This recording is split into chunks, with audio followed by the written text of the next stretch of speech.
It was the moment that almost rewrote World War II.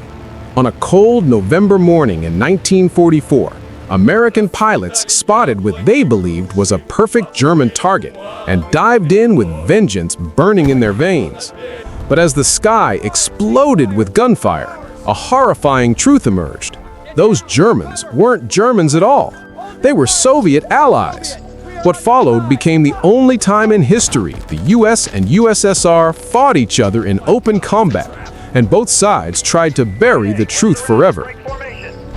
Dawn, November 7th, 1944. Over the shattered mountains of Yugoslavia, 12 Lockheed P-38 Lightnings slice through a pale winter sky.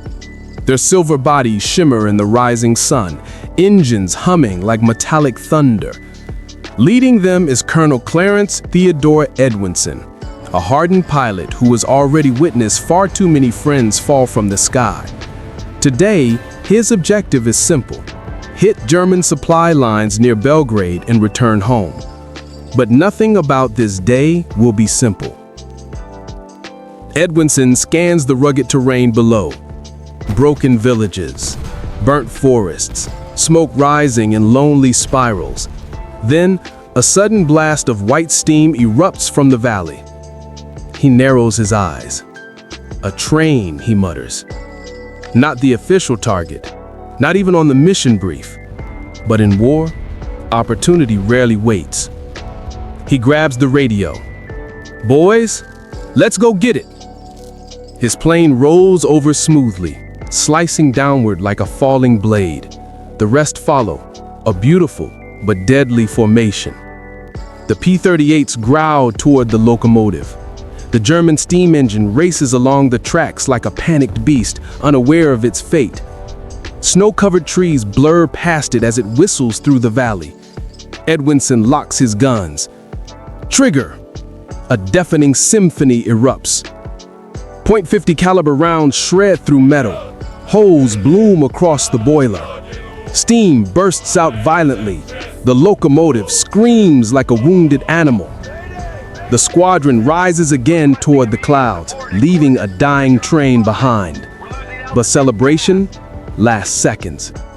Black explosions suddenly fill the sky. Flak. German anti-aircraft guns hidden in the hills open fire.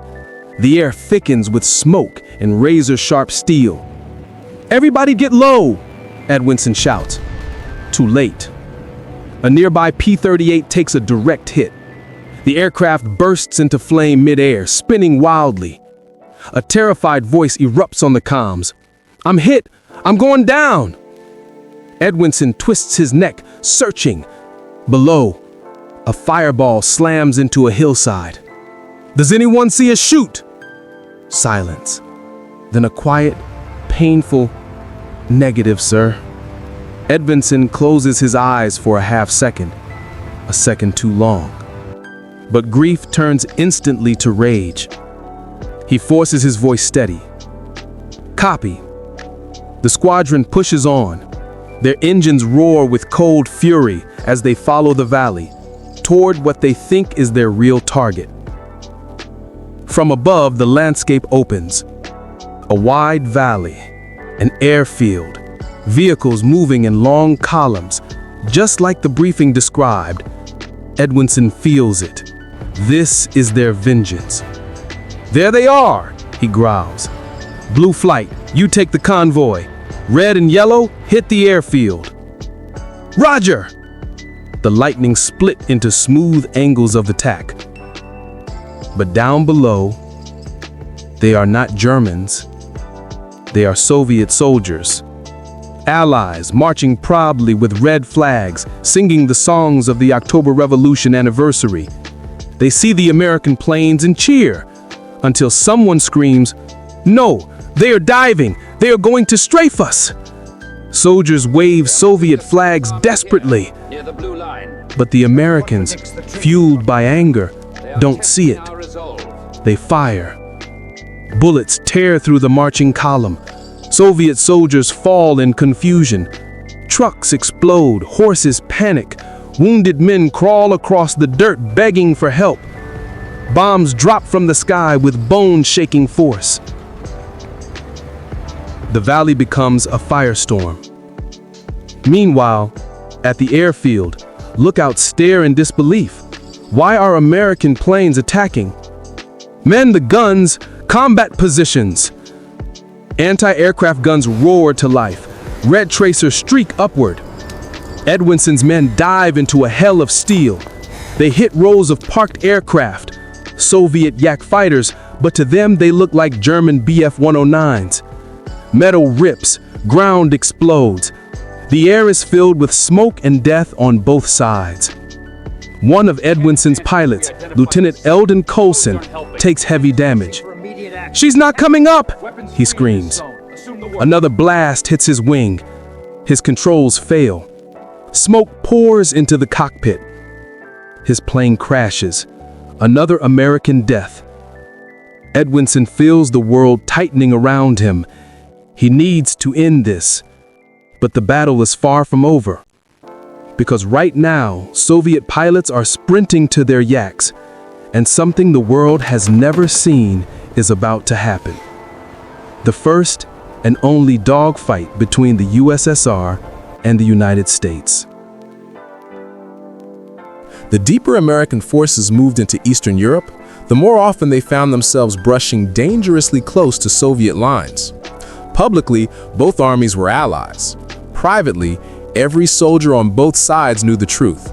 Trust was fragile, thin as paper, and one wrong signal flare, one misunderstood order, one nervous trigger finger, could ignite a war neither side was prepared for. What made the standoff even more dangerous was that no one, not generals, not diplomats, not even field commanders, had a clear rulebook for how Americans and Soviets should interact once Germany was collapsing. Each army had its own motives, its own zones to secure, its own political stories to protect. The tension reached a boiling point when an American reconnaissance group advanced further than intended and accidentally crossed toward a Soviet-occupied village. The villagers, already traumatized by years of German occupation, fled indoors as U.S. soldiers approached because Soviet patrols had warned them that Americans were unpredictable, greedy, and violent. Propaganda ran both ways. The Soviets arrived within minutes, not with greetings, with rifles leveled. For a moment, both sides froze in the middle of the ruined street. American soldiers staring at Soviet soldiers across a gap barely wide enough to throw a grenade. No one spoke. No one breathed. Even the wind seemed afraid to move. And then someone shouted in Russian, misheard by the Americans, misinterpreted by the Soviets. One American soldier later said, "I swear that was the moment I knew another war could start right here, right now." What broke the standoff wasn't diplomacy. It was fear, mutual fear. Both sides lowered their weapons not because they trusted each other, but because they were terrified of what would happen if they didn't. But this was only the beginning. The next encounter would push the two armies even closer to the edge, so close that even the officers believed the first shot of World War III might be fired. A few weeks later, as Germany's collapse continued, an American armored battalion moved toward a strategic river crossing the Soviets also wanted.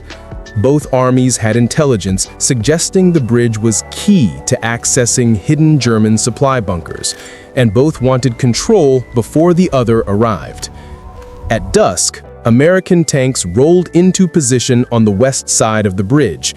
Their headlights cut through the smoke of burning villages, the metal tracks grinding over debris from a war nearing its violent end. The soldiers were exhausted, but hopeful, because to them, the fighting was almost over. But across the river, red flares suddenly shot into the sky. A Soviet division had arrived, not behind schedule, not confused. They were there to take the bridge, and they fully expected the Americans to back down.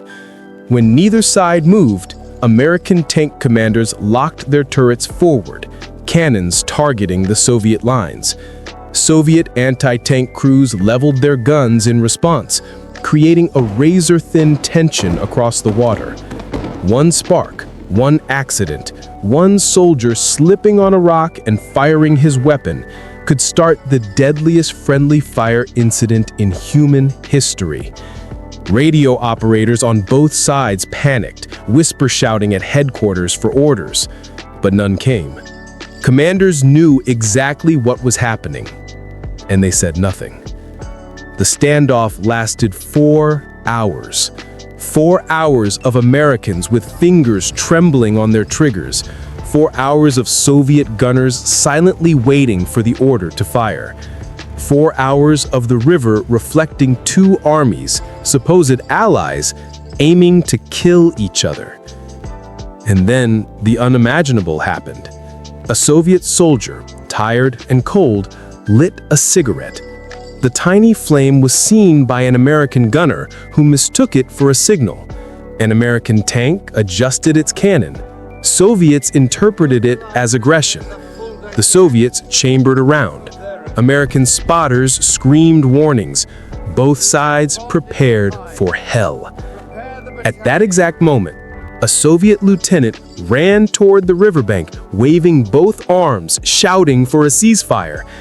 He slipped, fell into the water, and drenched himself completely. The soldiers on both banks burst out laughing. For a split second, humanity broke through the politics. The tension dissolved. Slowly, tanks lowered their guns, anti-tank crews stepped back, and the bridge, still contested, became a symbol of something deeper. Two armies who were supposed to be partners, but could become enemies at any moment. That night, many US soldiers wrote the same line in their journals. "We almost fought the Soviets today. God help us if tomorrow is worse." As the final battles of World War II dragged to a close, American soldiers received a set of classified instructions that instantly changed the atmosphere on the front lines. These weren't ordinary tactical orders. These were warnings about their own allies. At the top of the document, underlined twice, were the words, "Exercise extreme caution in all engagements with Soviet units." For American troops who had fought side by side with different Allied forces, this was the clearest sign yet that something had shifted. The Germans were nearly defeated, but instead of relief, the soldiers felt a new kind of anxiety, quiet, cold, and unpredictable. Rumors spread instantly. Some said Soviet units had begun confiscating villages the Americans believed were part of their zone. Others whispered that US patrols had been turned back at gunpoint. A few claimed that Soviet commanders had ordered their men to watch American columns as if they were enemy formations. No one knew what to believe. But one thing was clear. The trust between the two armies was decaying fast. The real turning point came when an American supply convoy attempted to deliver medical aid to a liberated camp. When they arrived, they found the entrance blocked by Soviet trucks. A Soviet officer stepped forward and told the Americans the camp was now under exclusive Red Army jurisdiction. The Americans protested, pointing to their orders, but the Soviets refused to budge. The standoff grew tense as more soldiers gathered on both sides, hands drifting toward weapons. The prisoners inside watched from behind the barbed wire, too weak to intervene, too traumatized to speak, but their sunken eyes followed every movement, knowing how quickly violence could return. A US medic later wrote, "We were arguing over the right to save dying people. That's when I realized the war was ending, but something darker was beginning." Eventually, commanders intervened. The Americans withdrew, furious, humiliated, and shaken. For the first time, many US soldiers began to wonder, were the Soviets really allies? Or were they simply enemies waiting for the right moment? And they weren't alone. In meetings far from the front lines, American generals and Soviet marshals exchanged polite handshakes but icy words. Maps were spread across tables, but every line drawn felt like a threat rather than a plan. By the time American troops returned to their camps, one phrase was repeated through every tent, every truck, every whispered conversation. A new war is coming. We just don't know when. And in one small town, where American units and Soviet forces lived only a few miles apart, that fear would soon explode into the most dangerous confrontation yet, the one historians almost never talk about. It happened in a remote German valley, where both armies were moving fast, trying to capture the last remaining pockets of German defenses.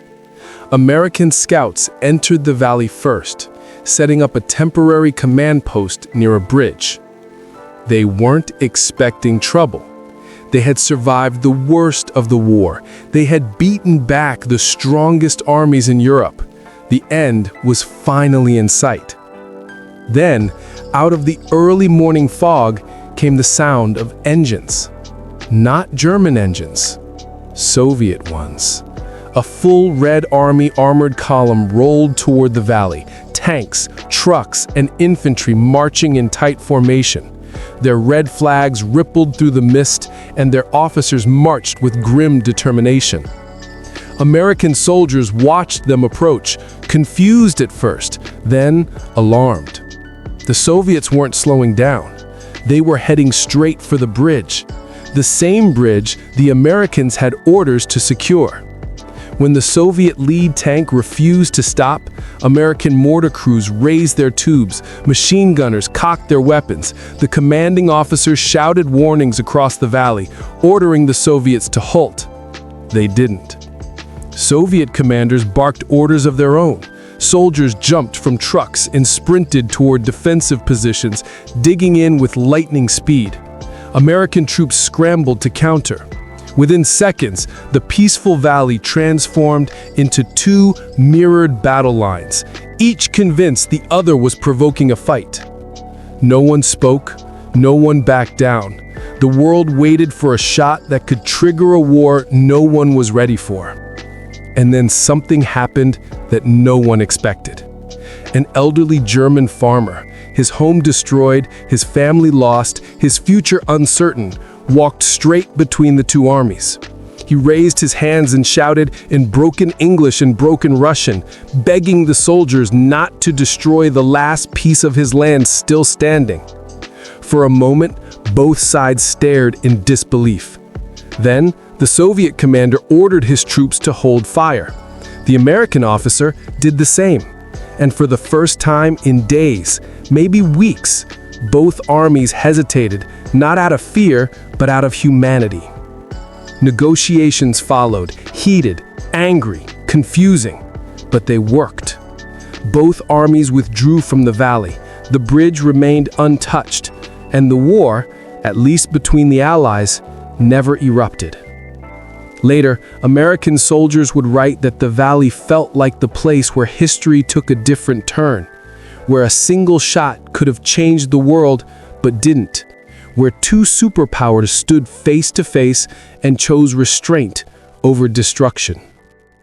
Decades later, historians would debate whether that confrontation ever officially happened. No reports, no documents, no medals, no official record. But the soldiers who were there, they never forgot. And they called it the day the world almost saw the real beginning of World War III.